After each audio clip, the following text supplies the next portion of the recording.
안녕하세요. 복덕방 토크의 복토크입니다. 오늘은 상업용 부동산을 매입할 때 꼭 체크해야 할 사항들에 대해 알아보겠습니다.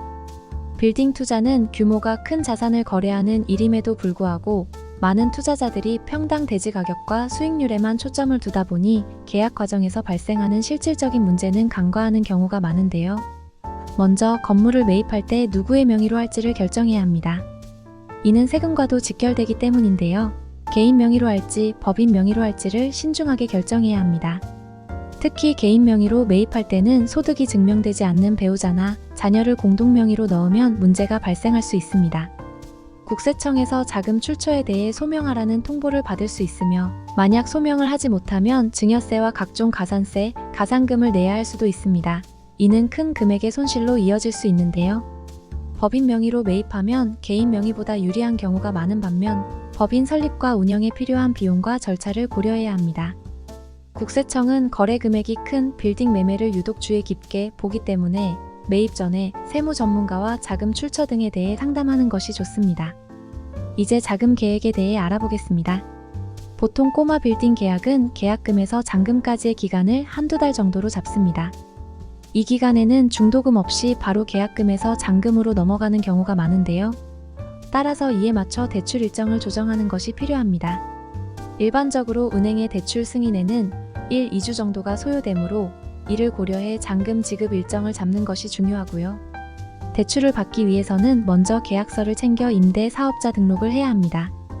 이 과정을 미리 준비해두면 대출 절차가 원활하게 진행될 수 있습니다. 부동산 매입 시에는 재산세 부과 기준일인 6월 1일을 기준으로 그 날짜에 부동산을 소유한 사람에게 부과됩니다.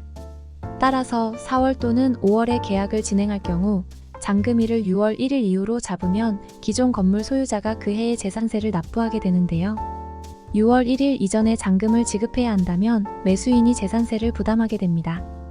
이 경우에는 재산세만큼을 매매 금액에서 차감해 달라고 요청하거나 매도인과 매수인이 재산세를 반반씩 부담하는 방법도 고려해 볼 수 있습니다. 이러한 조정은 계약 시점에 명확히 합의해 두는 것이 좋습니다. 건물 매입 시 자주 간과되는 항목 중 하나가 부가가치세입니다. 토지 부분은 면세 대상이므로 부가가치세가 발생하지 않지만 건물 부분에는 부가가치세가 부과됩니다.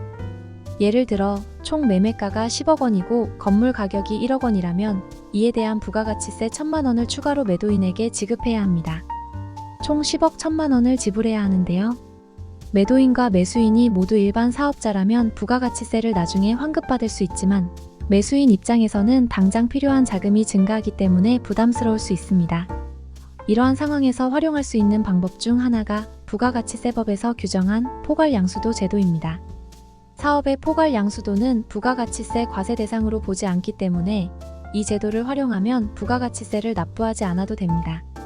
단, 사업의 포괄양수도를 적용하려면 다음 조건을 충족해야 하는데요. 첫째는 사업에 대한 모든 권리와 의무가 포괄적으로 승계되어야 합니다. 두 번째는 포괄양도, 양수와 관련된 내용을 매매계약서에 특약사항으로 추가하거나 별도의 포괄양도양수 계약서를 작성해야 합니다. 이 부분은 매우 전문적인 내용이므로 세무사와 충분히 상의하는 것이 좋습니다. 또한 부가가치세를 납부하고 빨리 환급받기를 원한다면 조기 환급 제도를 이용할 수 있어요.